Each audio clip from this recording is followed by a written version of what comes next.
Hello, and welcome to this week's episode of A Mic on the Podium with me, Michael Seal.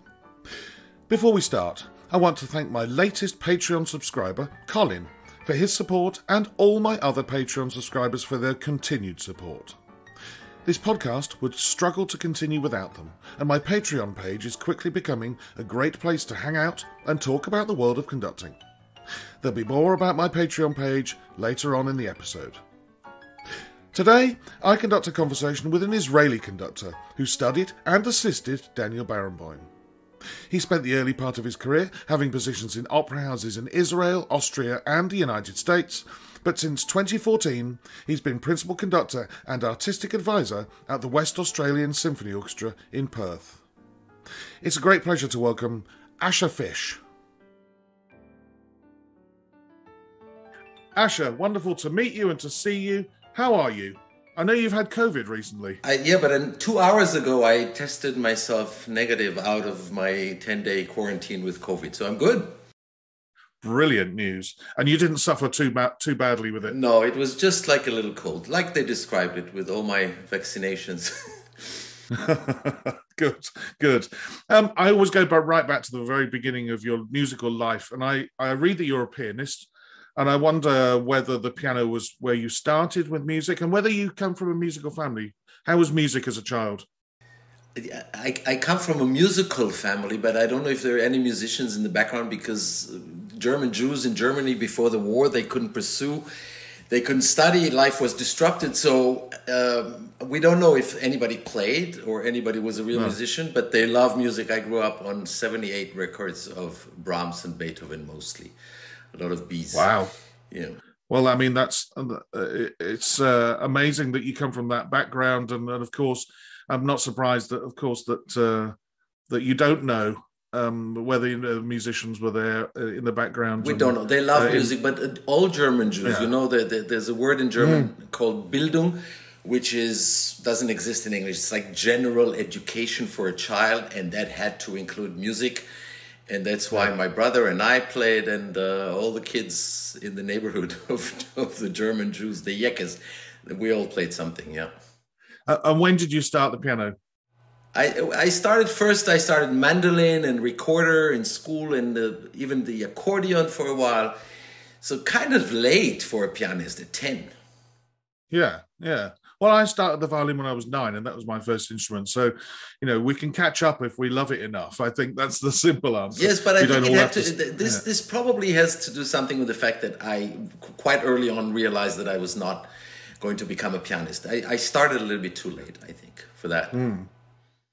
So you go through as playing the piano. Where did you end up studying at university? Did you go to university? Well, in Israel, we first had to go to the army. So I went to the army, and I nailed a very, very good job in the army, which had nothing to do with music. And I was accepted to the army radio station, where I was a reporter for 4 years. Oh, wow. And at the same time, because it was a great job and I was at home, not in a camp or anything. So I started to go to the music academy to take piano lessons. And then I enrolled, and then during the last 2 years, I already was studying conducting in Jerusalem at the Music Academy. Oh, okay, so you were studying conducting, okay. And who were you studying with? Mendy Rodan, who was my conducting teacher, and Benjamin Oren was my piano teacher, and I had a good life there. Great teachers. I seem to remember that being the same conducting teacher that Ilan Volkov had. For sure. There were 2 or 3 in the history of my time in Israel. And Mendy was the teacher in Jerusalem, and there were 2 more teachers in Tel Aviv, and that was about it. So we all studied with Mendy. He was an incredible teacher. And remind me, was he a stick technician teacher, or was he more of a score study teacher? Stick technician, or about pure stick technician teacher. He was an incredible conductor, and he didn't make a big career mostly because he was not able to communicate well to orchestras, to talk about the music. He couldn't do interviews about music. But his lessons, and just to watch his hand, he had an incredible ear and an incredible hand. And this made him, for me, technically speaking, one of the best conductors I've ever come across. But he couldn't word it. He couldn't talk about the music. It's so important, isn't it? The other way round is that, I remember playing for certain musicians, some of them ex-soloists, when I was in the CBSO for 22 years as a violinist. And you think, well, actually, they have barely any stick technique at all, but because of their musical personality, they can get it across to us, and we can play. Yes, and we but want is to play it for them. is it conducting really? I mean, yes, exactly. Yeah, I did a lot in my time. Maybe we come to this later, but I did a lot of opera performances, especially in Vienna, in Berlin, and Munich, where they don't rehearse, without rehearsals. And yes. If you cannot speak to the orchestra during a Bohème performance and tell them, I'm doing this and I'm doing that and you should play this way, you should be able to show it with your hands. And for me, this is, for many conductors, many of my colleagues look down at it as a superficial way of conducting. But I think that if you're a conductor, you should be able to conduct through music and not to speak about it. It's very nice if you can also explain and if you have ideas, but it's really not about that. Well, I remember talking to Alexander Joel, who is a conducts a lot of opera as well, and he talks about going to the Vienna Opera and watching, nights when people had wonderful stick technique. As you just said, when you walk in with no rehearsal, people who could do it, and then others they were trying out for the first time, and he said, and it was like watching a car crash. Yes, absolutely. He said it was just it was so difficult to watch some of these performances. And I'm with you. I think a good stick technique is something that you really need. But of course, you do need to be able to talk about the music and to speak in metaphors occasionally and tell the players what you need and not have too irascible a personality that you're going to rub an orchestra up the wrong way. Yeah, it's not exclusive. It's, of course, you have to have both. But I strongly believe that, and that's why I enjoy my biggest joy is the performance, because yes, I always believe that with my, if I know the orchestra well, and if I trust the orchestra, and if they're good, then just with my hand and with my eyes, I can do things differently. I don't have to explain myself. And I think that I think that musicians in orchestras appreciate it. They don't like to be spoken about too much. I mean, the story here and there is interesting, in some harmonic background and interpretation and explaining what's behind it. But I'm a technician, and I believe that that's what we have to do as conductors. We have to be able to conduct and not speak. And it sounds also like you have the belief and the technical chops, to use a modern phrase, that means that you can be spontaneous in performances, which I love. I love to suddenly do something, off the cuff. My favorite conductors I played for, Andras Nelson's for one, he would just suddenly do something completely different in the concert, and you think, oh wow, that's it. It's sort of lifted me up and made me play, and I was never bored. Yeah, if you can trust it, you can do it, and they will follow. But the real experience that I had there is, I must say that with many performances in a place like Vienna, where you never get a rehearsal if it's a repertory, it's quite amazing with such a high-level orchestra what you can do. And you can change, and they don't need to know if you're 2 or you're in 4. As long as you're not in 3 when it's supposed to be 2 or 4, they will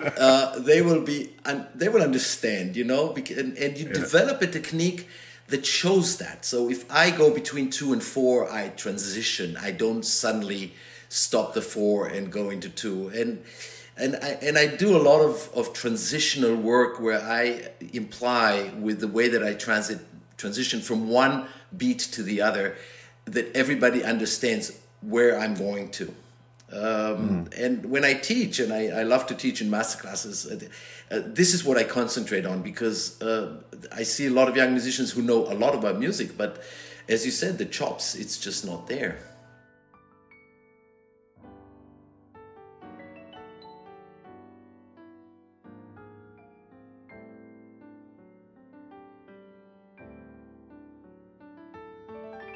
I'm going to talk now about the journey from Israel to becoming Kapellmeister and assistant to Daniel Barenboim.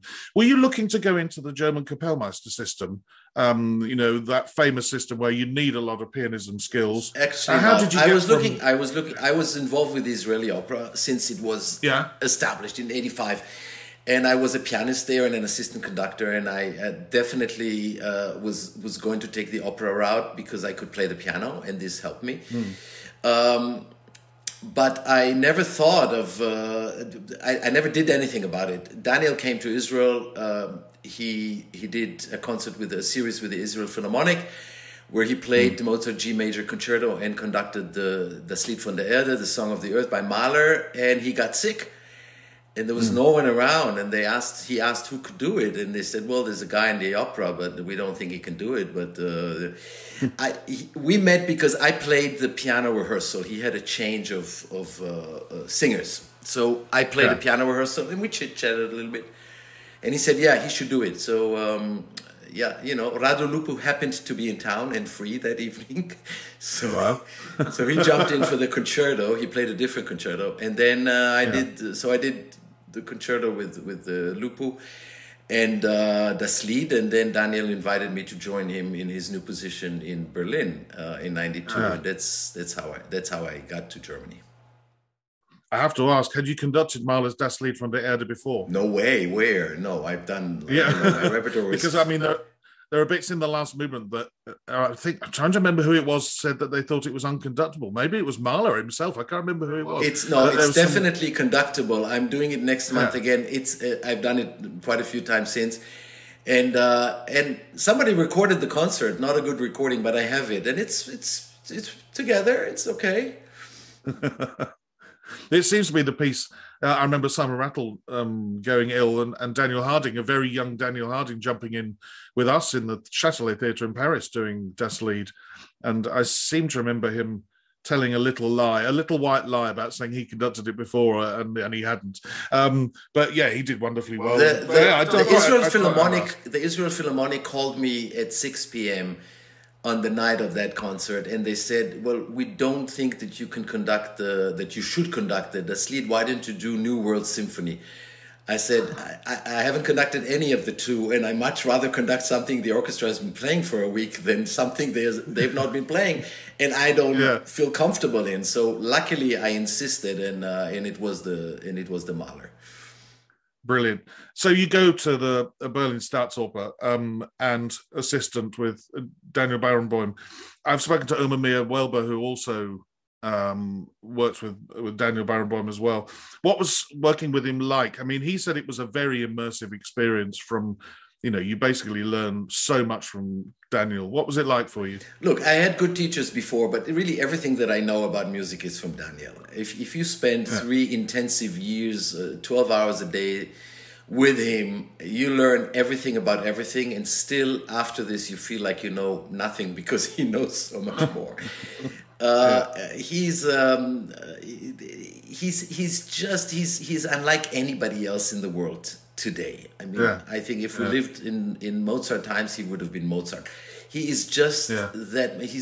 He's wired in a different way. He's really a genius, and you learn from him how to do things, but how to learn things, and what you still have to learn to really become a great musician, a great conductor.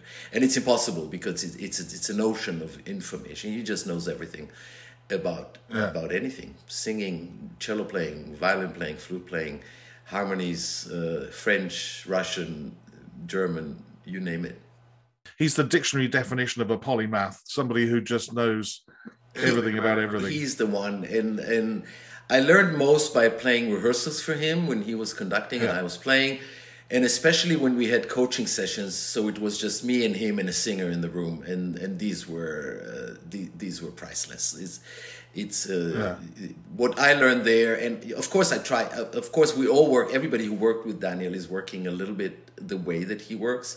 We're trying to emulate that, but I've learned so much. And from there, did you immediately start doing these performances in Berlin and Vienna where you go in with no rehearsal, or was that going on at the same time? Were you getting a lot of conducting at the Staatsoper whilst you were in the role for 3 years? So when I got there, they gave me Barbara Seville, they gave me Così fan tutte, they gave me a few more performances. But the first piece that we did together that I assisted on Daniel was Parsifal, which was my first Wagner. And for the April performances, he got a gig somewhere. I don't remember what was the reason, but he said, Asher, are you interested in conducting Parsifal? I said, yes, sure, why not? And they were kind enough to give me 2 rehearsals. and after the first rehearsal, I came home and I had temperature. I was sick. I had the Wagner bug. Fish. I would have tested positive for the Wagner bug. It was my first time to conduct Wagner, and it hasn't left me since. If I look at your CV, you spent 5 years as chief conductor of the Vienna Volksopera between 1995 and 2000. Also music director of the New Israel Opera 98 to 08, and also principal guest conductor at Seattle Opera 07 to 13. Obviously, opera was very much where your way in.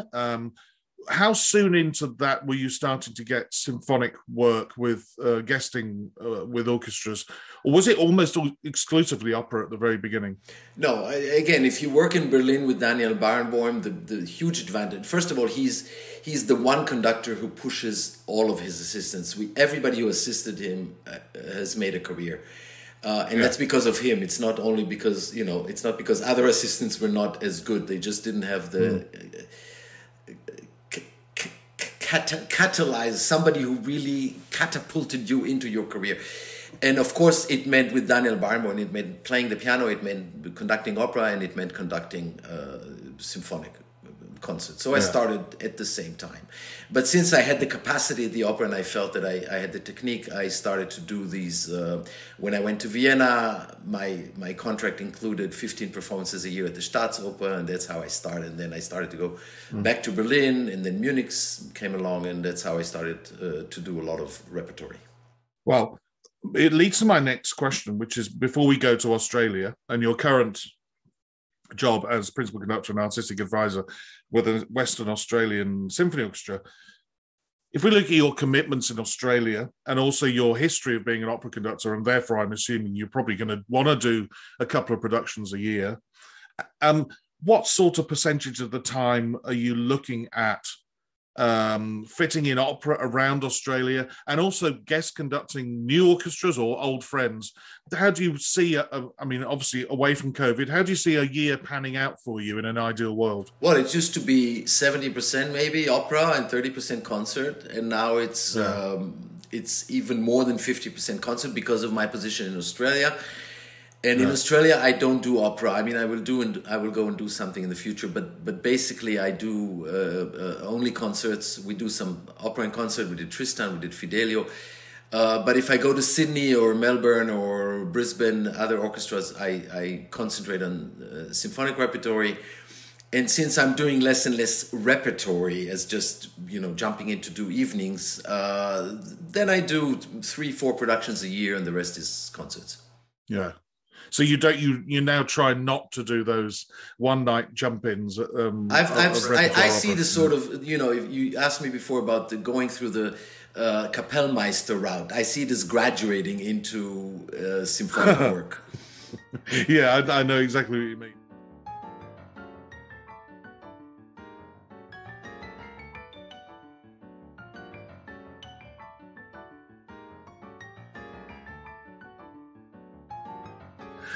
So let's talk about Australia, because it's such a, well, it feels like such a long way from the old Europe. The Vienna and Berlin you've been talking about.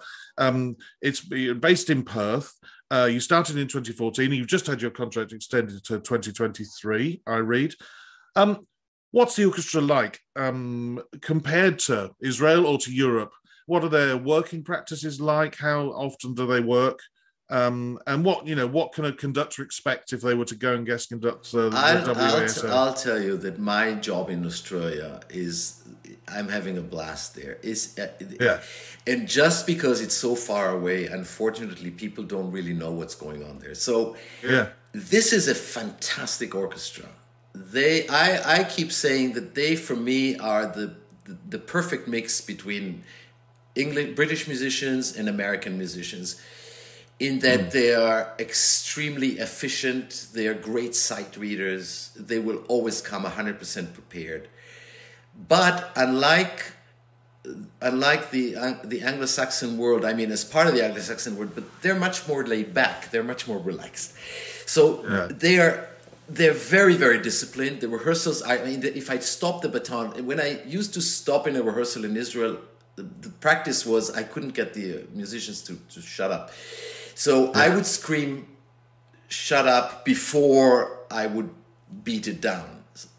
So because the minute I would stop, it was impossible to restart the rehearsal. And then you would say the number where you want to start, and you started 5 times. I had a friend conductor, a German conductor, who came to watch a rehearsal. And he couldn't believe it. He couldn't believe that it took me so long to restart the rehearsal after I said something. Yeah. So my technique was to shut them up before I even stopped conducting as they were playing.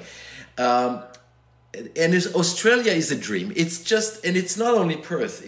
Perth is, I love this orchestra so much. They are really, they give me the joy of the years when I go there. But the SSO as well, and other orchestras, Melbourne, New Zealand also, there's a wonderful atmosphere in the rehearsals.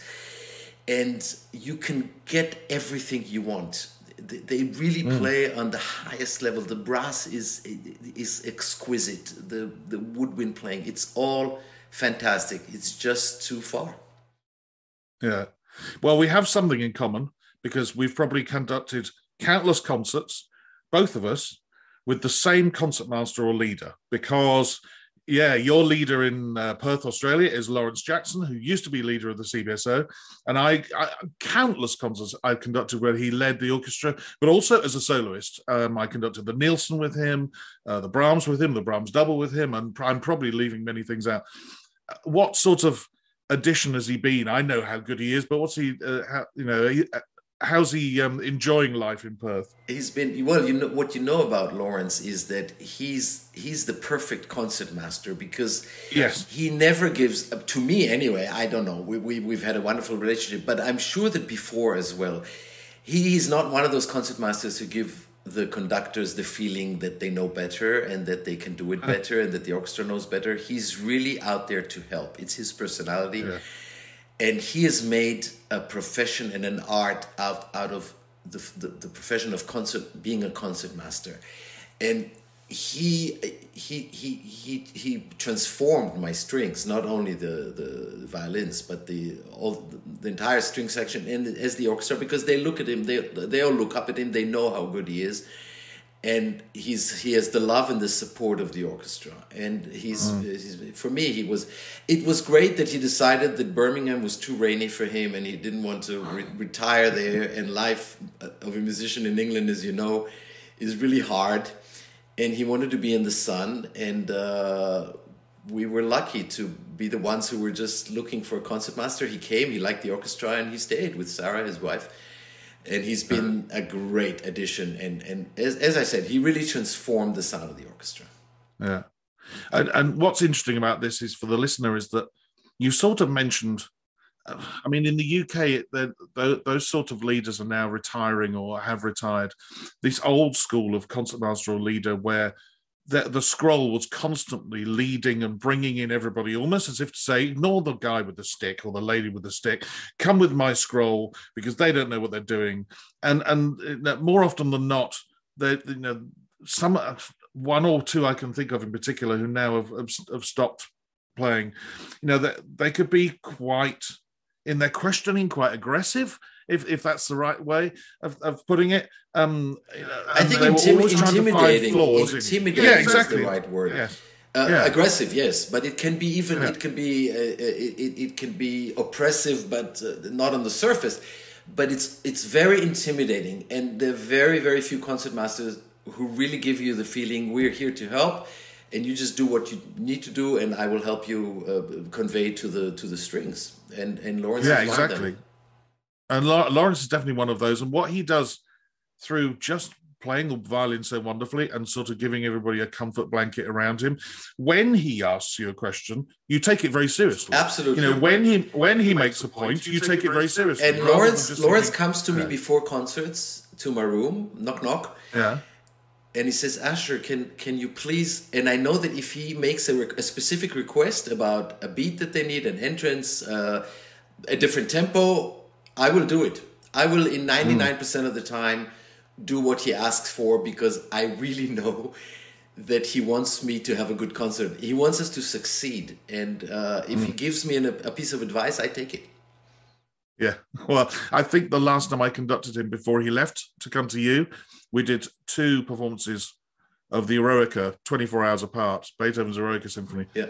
And just before the start of the short dress rehearsal before the second performance, he just got up off his chair and came and had a quiet word to me and said, "May I suggest that the end of the Eroica is last night was just beyond the bounds of possibility." And it was a very nice way of saying, you idiot, it was way too fast. But it was put in such a Lawrence way that I immediately thought, yeah, absolutely, I'm taking that point on board. And yeah, as a soloist, a real joy to work with. So my regards to him through you next time you see him. The leader is such an important person. The old-fashioned phrase would be right-hand man, but of course they're not. They're normally on our left hand. You can lose, an orchestra very quickly if the leader and you don't strike up a good relationship, or they want a point score with you. My teacher, Mendy Rodan, used to say you need three friends in the orchestra. Of course, the concertmaster, the oboe, the first oboe, and the timpanist. If they're on your side, you're safe. And he's right. He's right. Oboists tend to have a very... we're in search for a principal oboist, and we have an extremely strong and fantastic Andrew Nicholson in the first flute. You might know him. He's a Brit. And so he's the strong character there. But usually it's first oboe and timpani is very important to keep things together. Oh God, yes, the timpanist, the second conductor, as I like to call them. When they've got a rhythm, if they want to ignore you, they take the whole orchestra with them, and that's just the fact. I'm going to go on to guesting. How much guesting do you like to do in a year? And what I mean by that is a brand new orchestra, somebody you've never met before, which still for all of us is still a nerve-wracking experience. Really, that first time you put a beat down and you don't know what's going to come back or how soon it's going to come back.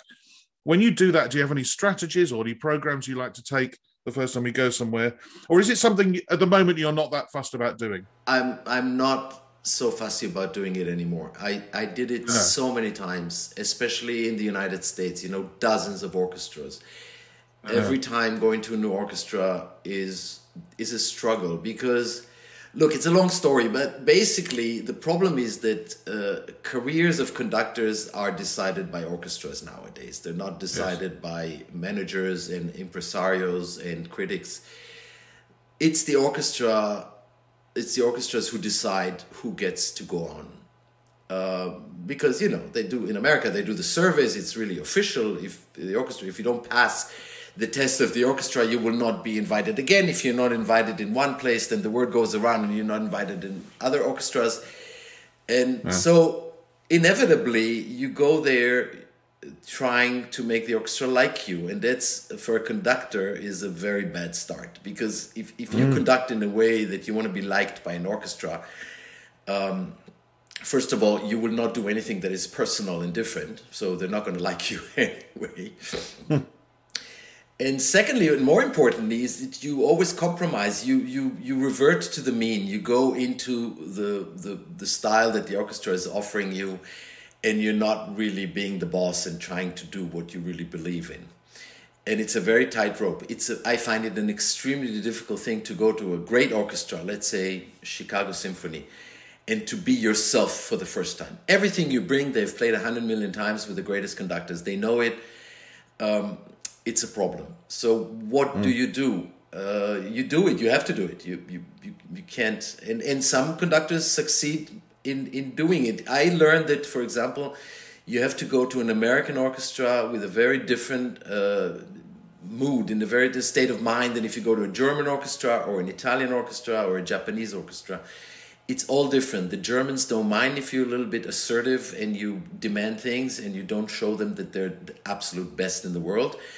In America, and that's another story. That's why I think there's so few young American conductors, even though they have thousands of students, but they don't make a career because they're taught to be very nice and complimentary to the orchestras. And the orchestras accept that, If you stop and you want to ask for something, you first have to say, this was so wonderful, it's the best I've ever heard it, but would you please make a little more crescendo on the second note? Or that's how conductors speak to orchestras in America. It's become absolutely ridiculous. And since I'm getting older and it's boring. I like to do less and less of that. I like to go back to where I know exactly where I can start working from the first moment, but mostly where I can be myself and do the kind of music making I would like to do. Well, isn't it weird that you have to preface everything? Well, that's the best I've ever heard it, or isn't that was superb? But by the way, you just played a wrong note. Or by the way, could you play that slightly sharper? Yeah, I mean, it's ridiculous, isn't it?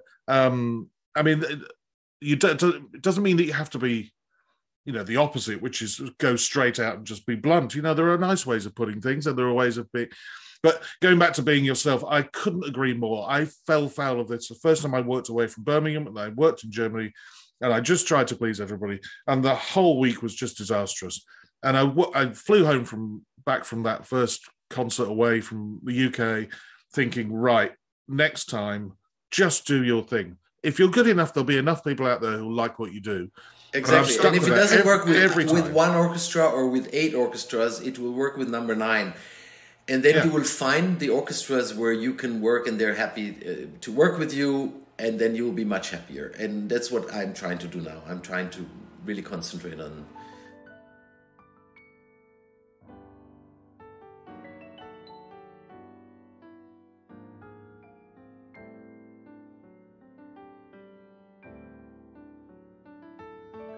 One final question before the 10 questions, and a question I've asked every single conductor on the podcast, which is about preparing a score and learning a new score. When you come to learn a new score, do you have a system? Do you go to the piano, or do you sit and use your inner ear? Do you go big and then smaller and smaller and smaller, or start at page 1 and go to the end? And are you a scribbler of things in red and blue and black, or highlighter pens, or do you like to commit it all to memory? What's your strategy for learning a score? So, look, I'm a pianist. I'm attached to the piano. I do everything at the piano. I know that sometimes it's better to learn a score without the piano, just reading it.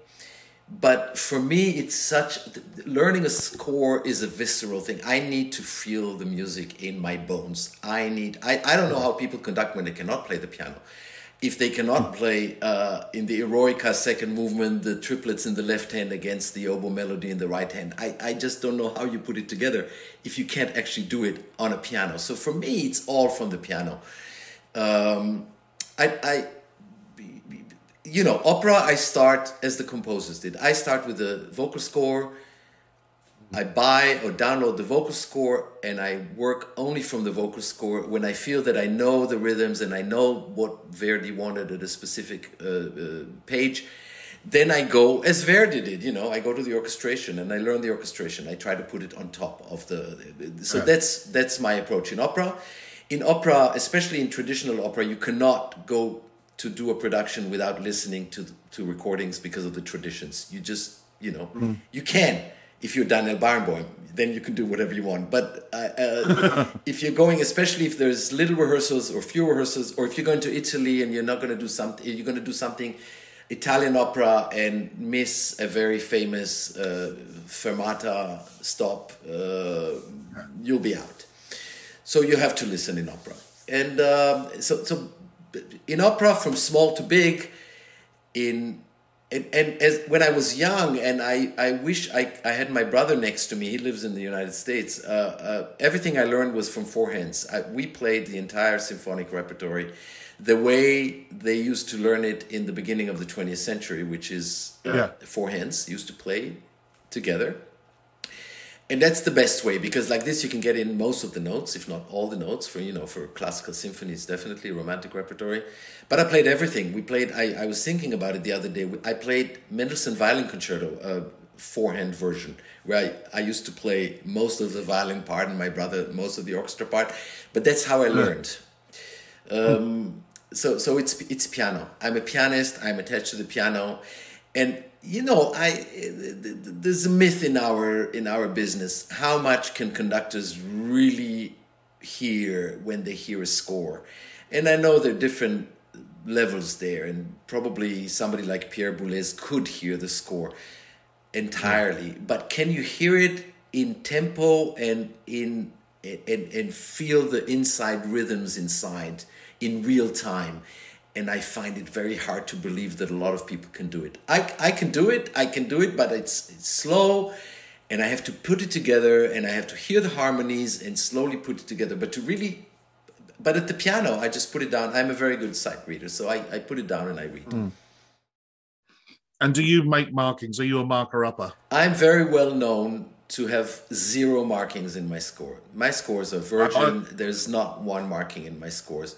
I'm known for that because in Vienna, a Parsifal performance without a rehearsal, and the flautists were scrambling to find out if I'm going into 6 at the end of the prelude or not.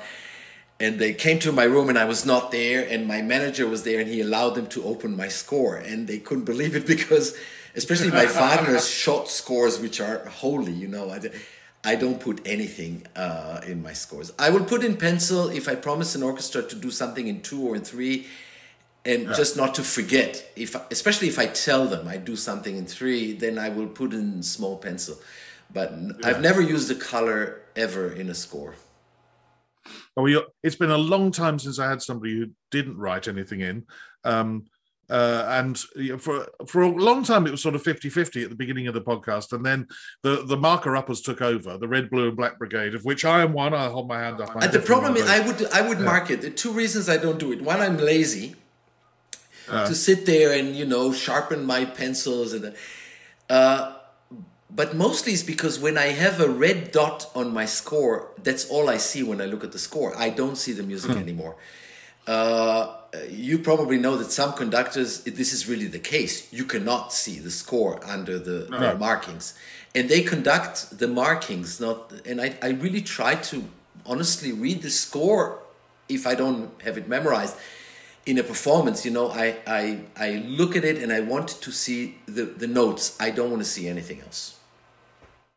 I have one question, which it's actually popped up in an episode only a few episodes ago. Alice Farnham, who conducts a lot of opera, said that she also listens to recordings for similar reasons that you do, you know, to find Italian traditions or whatever else.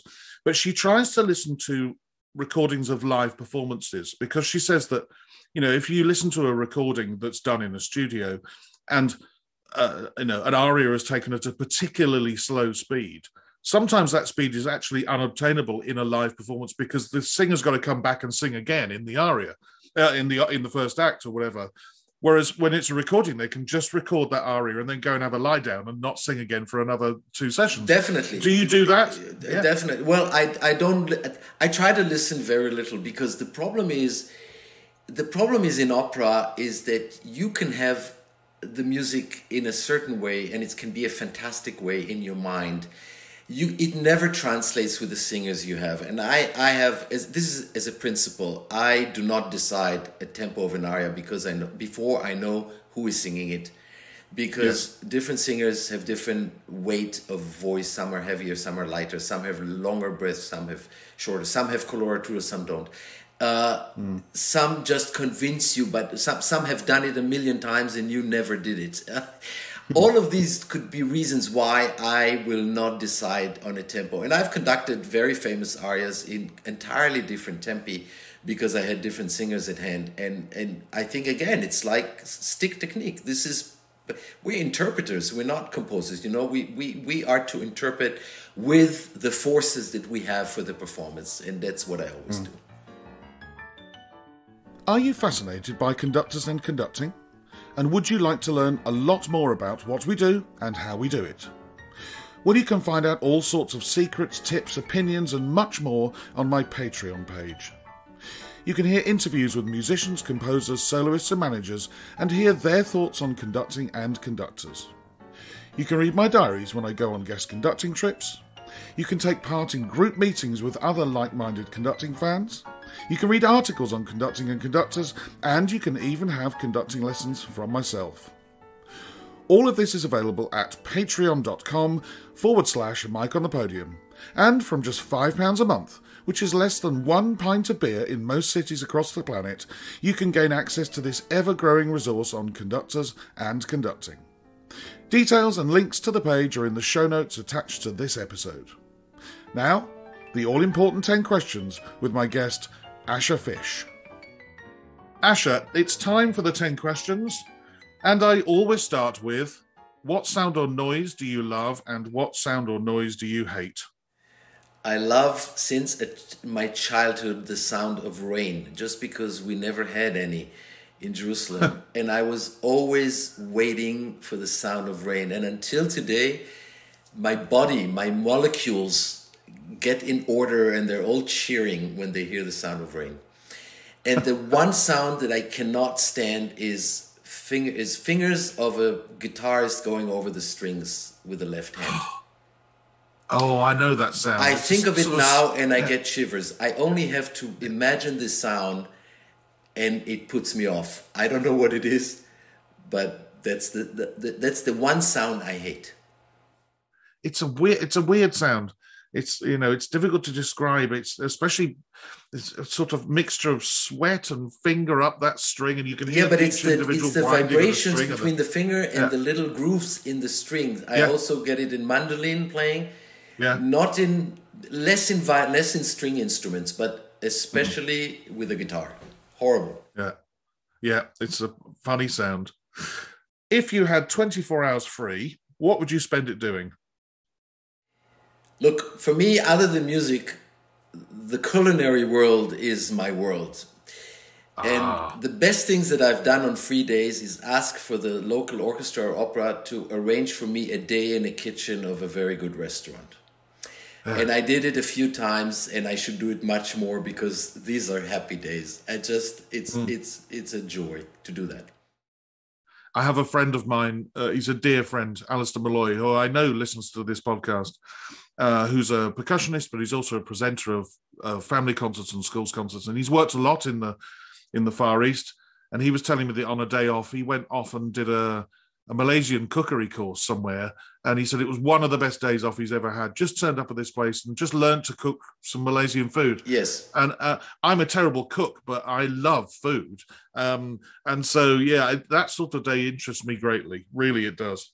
And so you will go into an actual kitchen and go and watch, or will you go and get your hands dirty? I would watch. In some kitchens, they give me some chores and I cut or trim.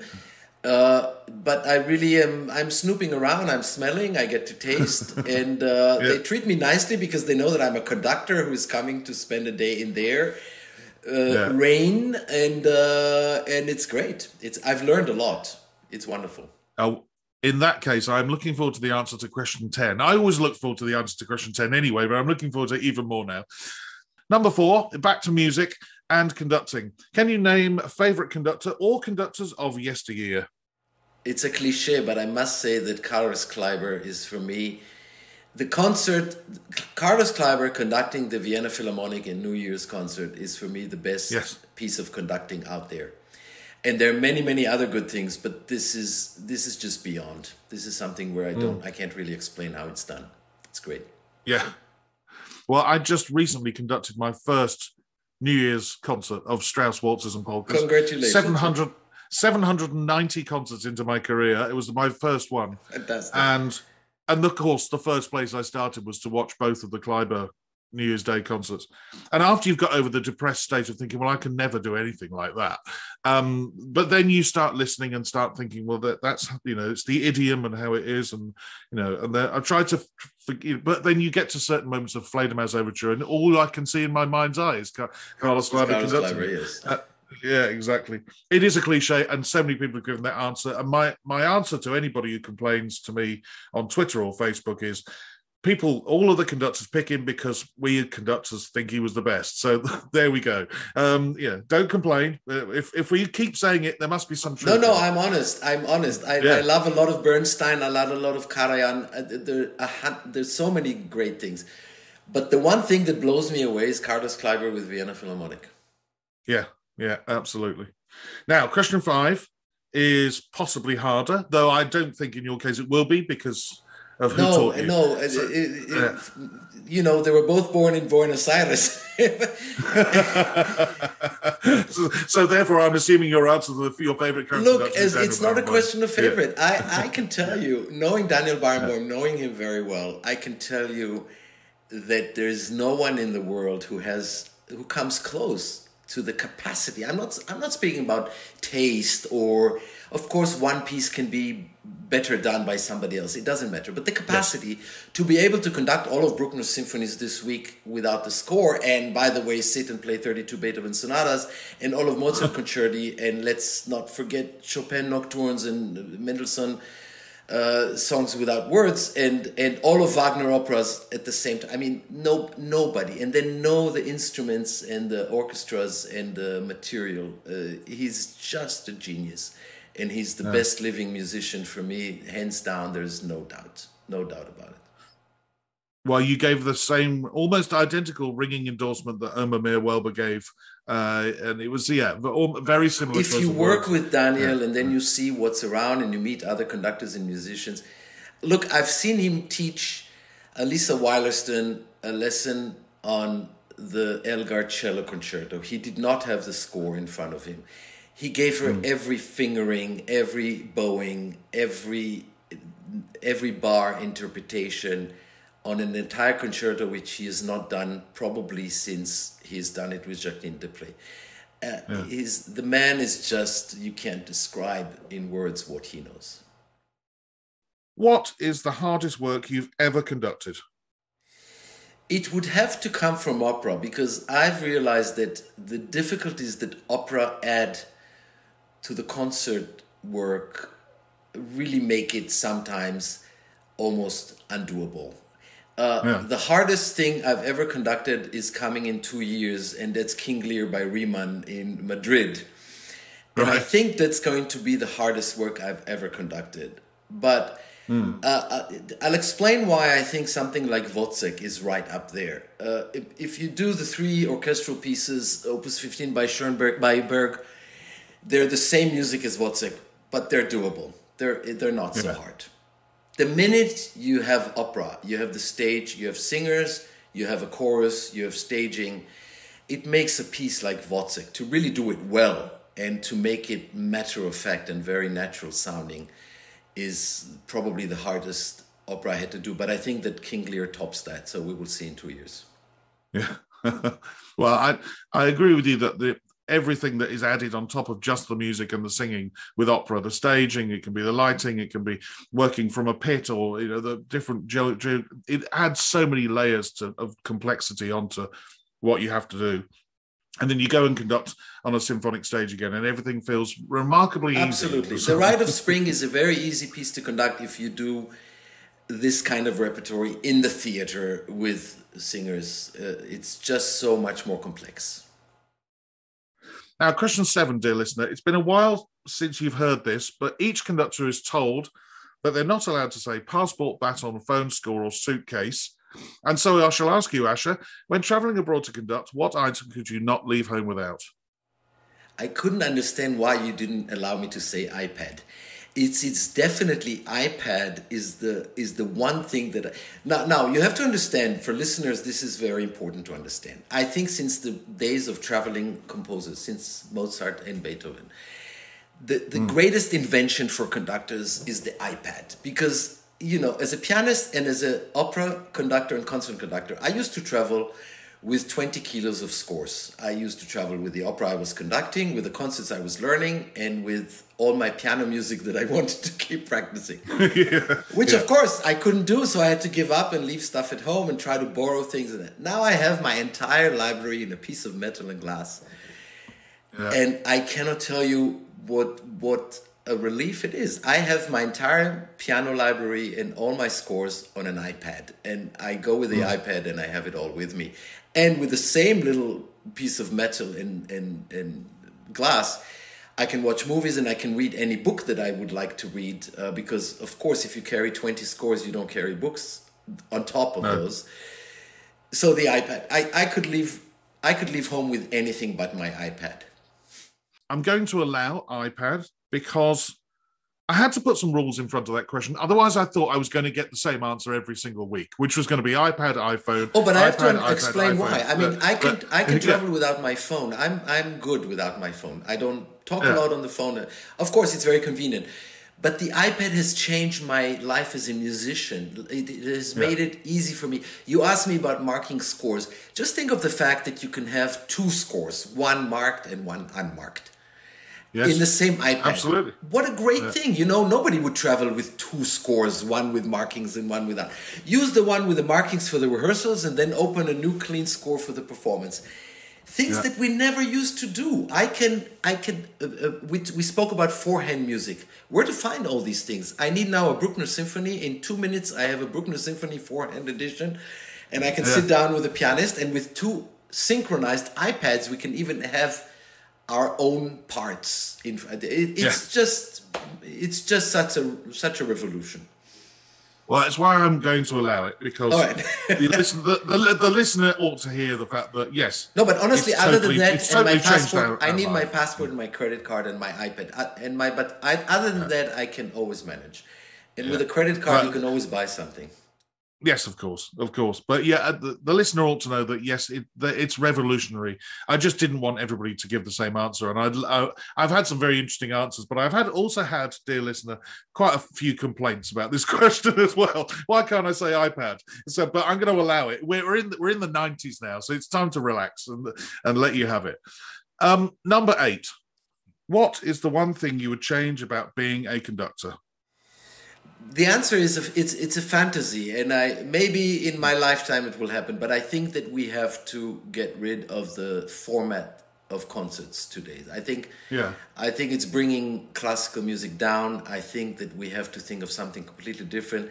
I'm trying different ways with my orchestra. I'm doing lecture concerts. I speak to the audience. I think that this is something that has to happen everywhere. We conductors don't communicate enough with audiences. We should communicate less with orchestras, but more with audiences, because I see what people take away from concerts when they also hear a little bit of explanation and some examples from the music. I think we have to get rid of this overture concerto symphony business. It's killing our profession. I agree about communicating with the audience. As a player, I used to hate it when the conductor would turn around and talk to the audience and go, oh, God, you know. But actually, I've started doing it, and I think it's so important. And I think whether it's standard repertoire or a piece that you want to champion and you want to give the audience a flavour of what you feel about it, why you're so passionate about it, but I think it really helps. I don't like my musicians being annoyed by this, and I think we found a way to do it. I really incorporate them in, and we do crazy things. Like we spoke about the classical symphony, and I told the audience that if you really want to be authentic, then you cannot rehearse a Haydn symphony because they were never rehearsed. And we sight read a Haydn movement in concert. Oh wow! Things like that, and I try to make them be part of it rather than just sitting there listening. And they like it. I know that they like it and they support it. What profession other than your own would you like to attempt? I love to cook, but I know that if I had to get up at 5 a.m. and go to the market and get produce, and I would lose a lot of money very quickly. So I would probably do something culinary, but I wouldn't run a restaurant because I would fail. I think if I had to run a restaurant, I can't structure my days like this.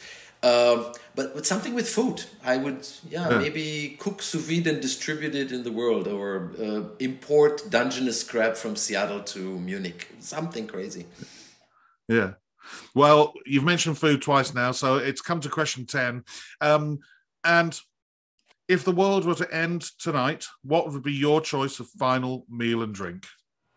I would cook myself a pasta alla carbonara, and I would drink a schnapps after it. Sorry, a schnapps? Yes. It's become I'm in Germany now for about 10 years. I lost, I don't know why, last year I lost my flavor for wine. I work in Australia, I drink phenomenal wines, but if they're not phenomenal, then I stopped enjoying them. So, but a carbonara and then cutting it off with a schnapps after would be ideal for me. Well, carbonara is one of my favourites. Schnapps, I've not really got into. You can't get a good schnapps out of Germany. It's not grappa. It's a spirit. But German and Austrian schnapses, if they're good schnapses, they're really perfect drinks. They're wonderful. I recommend it, Michael. Well, hopefully in the future we can meet and carry on chatting. We have to meet in Germany, or else I have to bring a bottle with me. Exactly. We can meet over some schnapps. It would be lovely. Asher, it's been wonderful. Thank you for coming on the podcast. And I really do hope to meet you over a glass of schnapps very soon. So do I. And thank you very much for making it so entertaining and easy. And I appreciate it. Thanks. A Mic on the Podium was devised and produced by Michael Seal, with music by Ben Dawson. Next time, I chat with a conductor who was born in South Korea. She shot to fame at the age of 11 when she won the Rostropovich International Cello Competition and has since gone on to a very successful career as a conductor. After a spell as the music director of the Qatar Philharmonic, since 2017 she's been the chief conductor of the Trondheim Symphony Orchestra. But until then, bye-bye.